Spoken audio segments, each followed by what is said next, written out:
Get set. When it comes to track and field options on the Sega Saturn, this is really the only choice for a game to pick up. However, if you're a fan of virtually running, jumping and throwing things, then you'll be happy to find out that it's gold medal caliber. Athlete Kings is known as Decathlon outside of power regions, and if you're unfamiliar with a decathlon, it pits competitors against each other in 10 events, including the likes of the 100 metres, the long jump, the shot put, the javelin throw, and the 1500 metres. The 10 events are split across 2 days with points tied up at the end to determine an overall champion. The game includes 2 main modes. There's the decathlon mode itself and the arcade mode.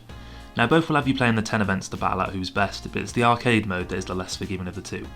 Here, if you don't qualify in a single event, then there's no advancing on, you have to keep playing at it until you reach the minimum score required. In the decathlon mode, you're free to fail, and fail again, and you'll still be granted access to all events and submitting a final score, no matter how crummy it might end up.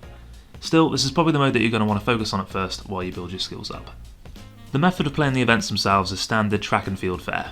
Hammer buttons to run fast, hold buttons to throw or jump things, and so on. There's no reinvention of the wheel here. Where Athlete Kings succeeds against contemporaries of the time though, such as Konami's International Track and Field on the PS1, is that I don't feel you need to hammer the controller buttons quite as much to get a fast speed going. Oh sure, you're going to be absolutely caning that controller, but from comparing the two, I think you need to hit harder to go faster on the PS1 equivalent.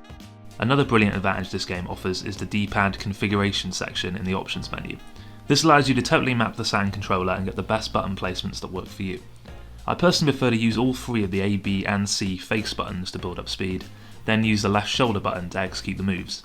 You're free to change this at any time though, and use trial and error to find what suits you best. It's a genuinely very handy feature. When it comes to picking a character, they've all got a rather cartoony, over the top look to them, which is something I personally like. They'll bust out some phrases and reactions to their performances, and it's interesting that they have specialities as well, such as being more of a thrower or a jumper. It gives you a reason to come back and try out different characters to hopefully perform stronger at different events. Now moving on to the heart of the matter, the events themselves. I'll discuss each one quickly, so we'll begin with the 100 metres. This is a simple straight up button basher for about 10 seconds. It's fine as an introductory event, and the only slight I have against it is that you're only ever seeing yourself racing against one other player, be that a human one or the computer. You don't get to see the entire field of competitors. The long jump makes for a fun event, and while it can be easy to overstep the line and get a foul, the 3 tries should be enough to get you on the scoreboard. The shot put is nice and easy. Hit the action button when the power is high, let the angle drop to the desired 45 degrees and release. This one's an easier ride in your hands and you can get some great scores. The high jump can be trickier as it brings timing and the use of the D-pad to angle your body over the bar, but with some practice this one can be mastered without too much difficulty either. The 400 metre race, along with the hurdles, are pretty much what you'd expect. The longer 400 metre race is fine but not overly thrilling, while the hurdles can be very fun, particularly in the multiplayer, and you get a great feeling of satisfaction when you totally nail and perfectly fly over each hurdle. Now the pole vault is without question the most difficult event. You get a quick guide before each event that gives you a lowdown how to complete it, but despite this, the pole vault explanation is still quite awkward to get to grips with, and is certainly the most complicated of the events.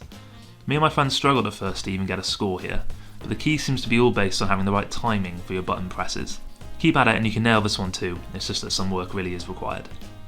The discus throw is a bit more unique in that the power is always gained from spinning the D-pad around. Now in the arcades with an arcade stick, I would imagine that this is much easier to twist around and get some heavy power going. Luckily, the vent is still conquerable with the Saturn's D-pad, you just have to find a method that works for you.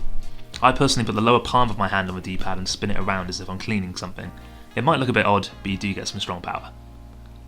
The javelin throw combines different methods together as you gain speed, hold and release your power, and in time your correct angle for a perfect throw. This one's nice and easy to handle and great fun when setting new records. Finally, the 1500 metre race is a bit of an oddity. It's by far the longest event and it's not very exciting to play. Similarly to other events, you just race the one opponent, but this time there are other generic runners joining you on the track. You need to watch your stamina here so you can't just go to war on the buttons outright. Now I've never totally understood this event despite playing it a bunch of times. The generic runners will push you forward if you get in front of them, so you don't need to hit a button to move yourself when that's happening. Presumably this would mean you're not wasting stamina to have a strong finish, but I've never really had this work out for me. It's one of the only events where I've not set any kind of record.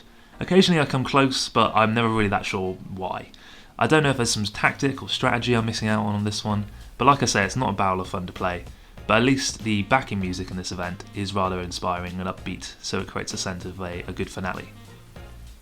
Once the events are complete, you will hopefully have earned your spot on the podium, and then you get to bask in your glory in the Hall of Records. Sadly, my Saturn's memory had wiped itself before making this review, so the hall here is a little bit bare, but it's great when you see the events all filling up with you and your friends' high scores. The Sega Saturn has never been accused of being a 3D powerhouse, but I feel the graphics in Athlete Kings are surprisingly good and have held up pretty well. They're not doing anything very special, but nothing looks glaringly bad. All the music and sound effects are well made, and the presentation is really nice overall. Replay value is there as well, as this is a blast in multiplayer or just for a quick 30-minute single playthrough to try and set yourself some new records. Personally, I find Athlete Kings to be one of the best games in my rather humble Saturn collection, and for around £10 to £15 you can own it too. A pretty good deal, especially considering how wild some Saturn game prices have become in the past few years. Athlete Kings gets an overall 8 out of 10 score from me. There's plenty to enjoy here, and there's some classic Sega 90s charm sprinkled in to boot.